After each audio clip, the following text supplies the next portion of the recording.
Let's face it, Boris is a big package. It's got 3D text capabilities, tracking functionality, and even a lens flare designer.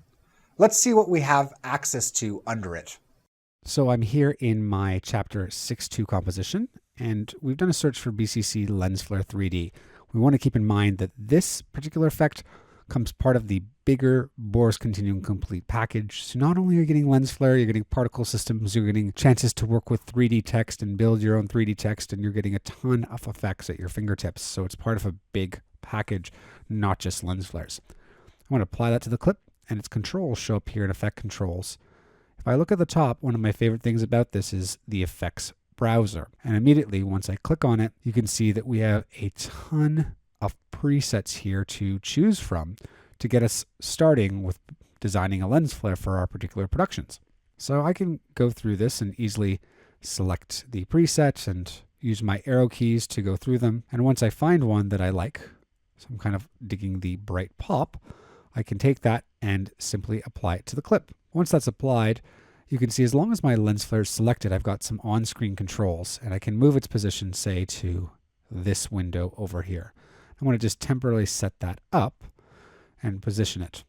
Now, there are a ton of controls for the lens flare that control the overall lens flare at the top of the effect, such as the global intensity, so we can bring up the brightness, as well as the global scale. So that's controlling the overall lens flare.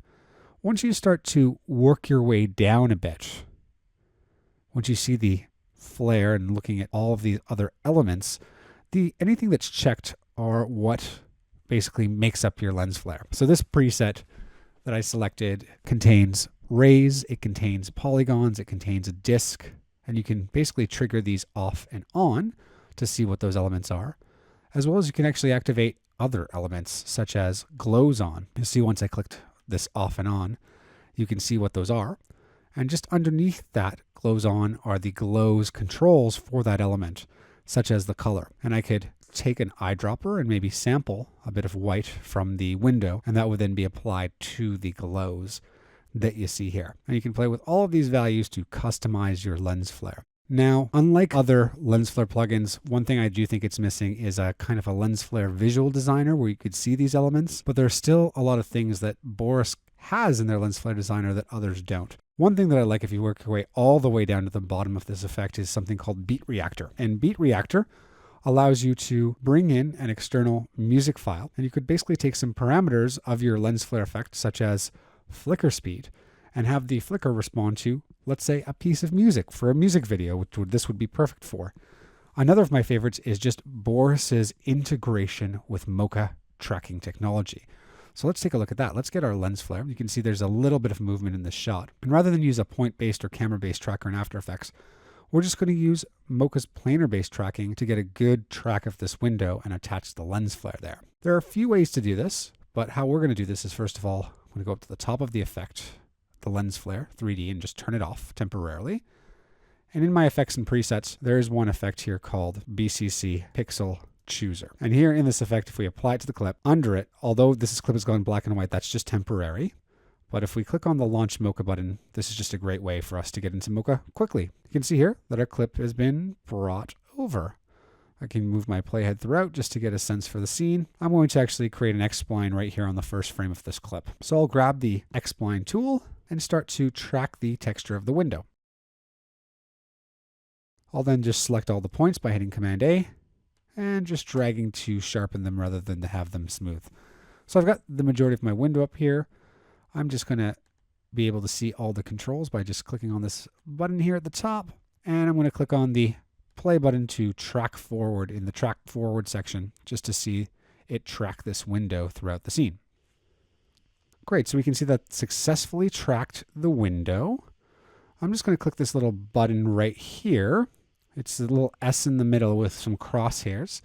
And this just allows us to see the center point of where this is being tracked.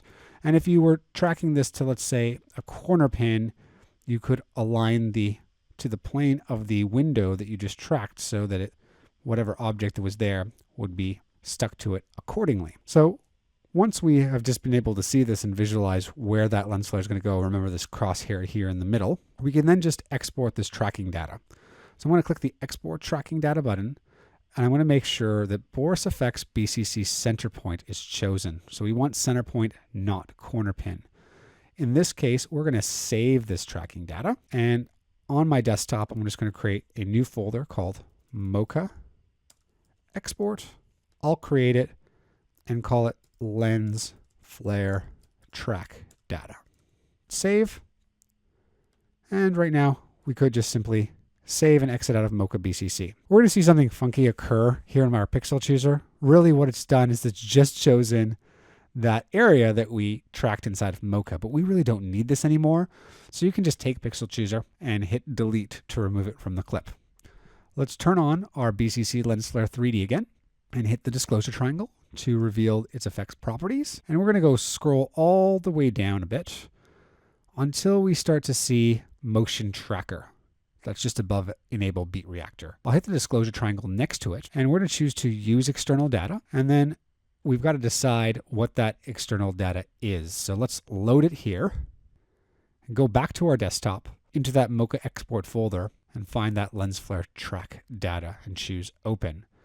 You should see a little change here happen in the window. If I move my current time indicator throughout it, that is the tracking data of the point that we brought over. However, our lens flare is currently not attached to it. So in order to get it attached, we're going to just scroll down a little bit until we see apply. And under apply, you're going to choose light source. Once you choose light source, you're going to see that lens flare is now tracked to that point. And you can feel free to offset that a bit in both X and Y as you see fit.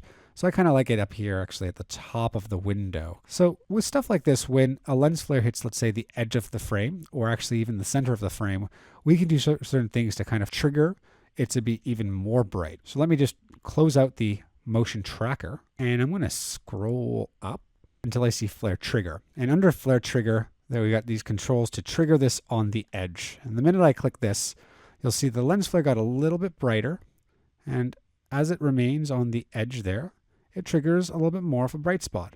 Just to see this a bit better with that Lens Flare 3D still selected, I'm going to change right now the trigger intensity to 45.